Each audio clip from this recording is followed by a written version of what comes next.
Hey everyone, my vulnerable population is on individuals with eating disorders. So within the media, there tends to be a common stereotype that exists of a young girl who starves themselves and refuses to eat anything in order to obtain that perfect version of themselves. However, the truth is that eating disorders affect a much larger group of people. They don't discriminate against gender, age, ethnicity, body type.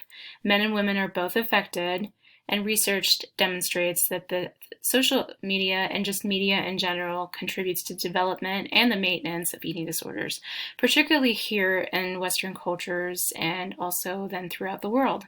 Cultures that are exposed to Western culture.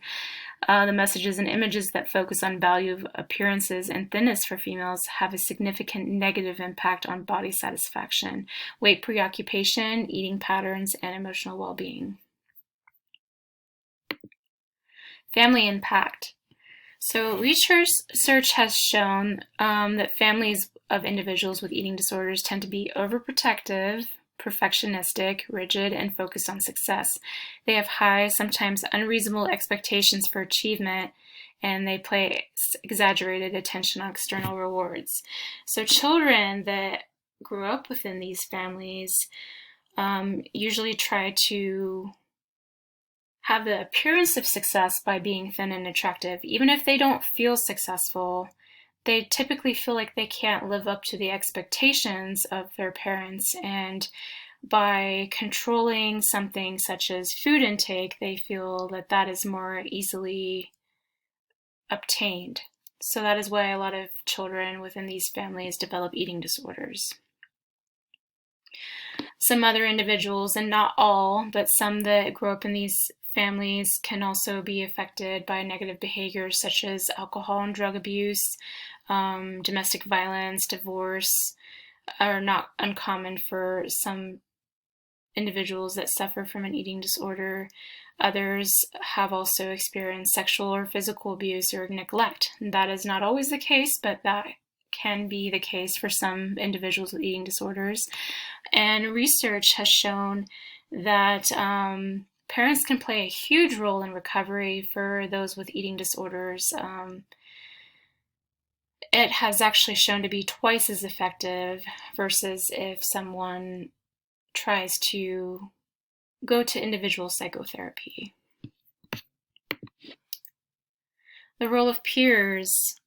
So here, athletes are at an increased risk for eating disorder, and this just comes with the nature of competitive sports such as gymnastics, wrestling, dancing, ballet, bodybuilding, and that is because of the dieting behaviors that are present within those competitive sports, such as bodybuilding, for example. They tend to bulk and cut, and they cut in order to get ready for those bodybuilding shows, and just cycling around that behavior can, at some point, for some individuals be taken too far, and it just develops into an eating disorder.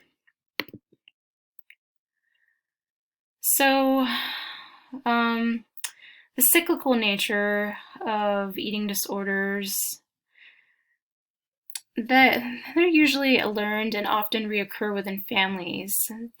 Eating disorders are often a learned behavior, and this is especially prevalent in mother-daughter relationships.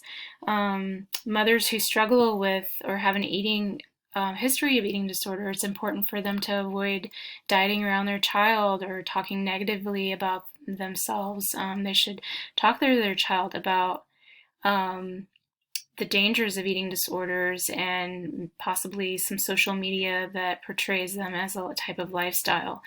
They should reinforce healthy body image and avoid criticizing themselves, as I mentioned, and really focus on building a healthy self-esteem. That's going to be especially important during those teenage years. Factors that can contribute to development of eating disorder are many, many things. Can be environmental surroundings, pressure from peers, social media influence, popular culture, family history, dieting behaviors such as bodybuilding, as we talked about, cutting, or just any type of competitive sport, really, such as wrestlers that try to meet a specific weight so they can compete in a specific weight class. Life stressors, competitive sports, we mentioned that before. This slide doesn't apply to my eating disordered population. So potential barriers within this population are going to be some of the stigmas. So there's a stigma and perception that eating disorders are self-inflicted. This usually results in poor outcomes and should be addressed if the individual is attending treatment for it. The stigma can also prevent people from actually seeking help, and it affects their physical health and can lead to self-harm. Research has also suggested that people with eating disorders attract more stigma and negative attitude compared to other mental health disorders. I thought that was interesting. People are often perceived by others as the main cause of their disorders, and they're to blame for their own experiences.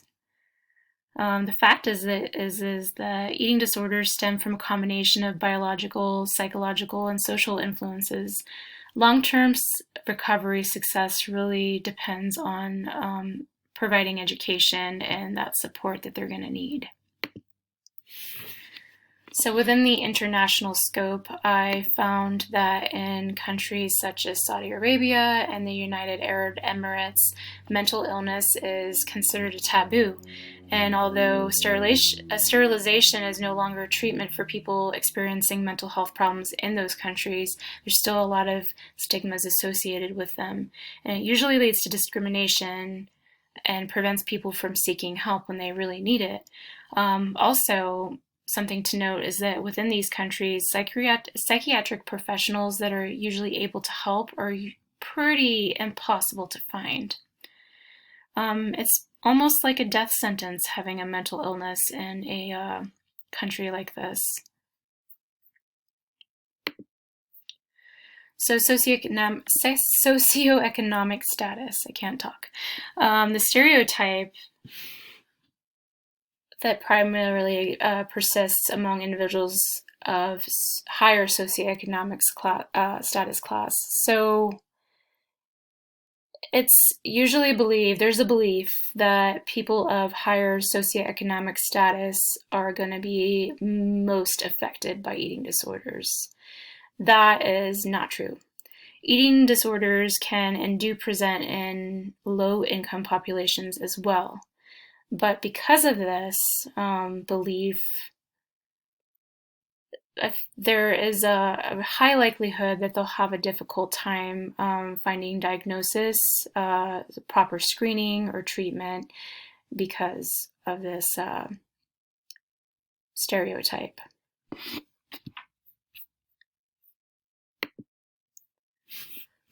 So with race, treatment barriers exist for individuals who do not fit that typical stereotype of someone with an eating disorder. So that would be the white upper-class woman or teenager. Clinicians are less likely to inquire about or correctly diagnose eating disorders, and those who defy this illness stereotype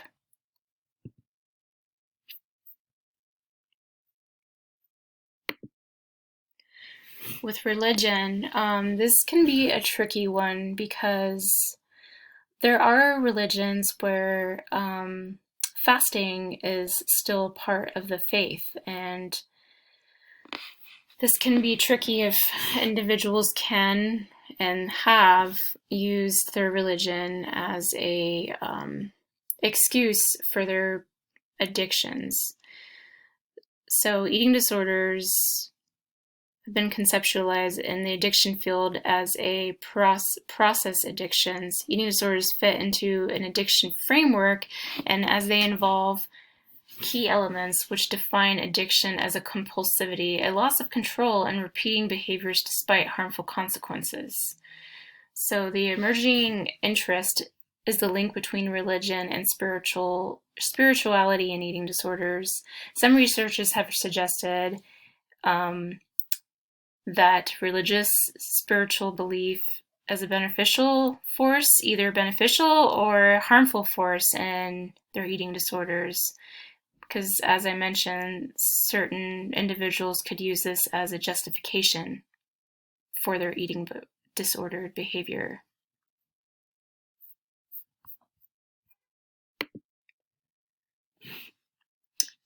While eating disorders are more common among women, men with eating disorders are more likely to experience concurrent depression and less likely to access mental health services. Males make up about 1 in 4 of those diagnosed with anorexia and bulimia, and maybe even as high as 40%. The problem in males with eating disorders is that they're less likely to be diagnosed, and their symptoms are typically dismissed on the account of their gender, and again, not fitting the stereotype. Body dissatisfaction in males is typically characterized by the drive for muscularity rather than the drive for thinness. The preoccupation with body weight and shape leads to disordered eating and eating practices.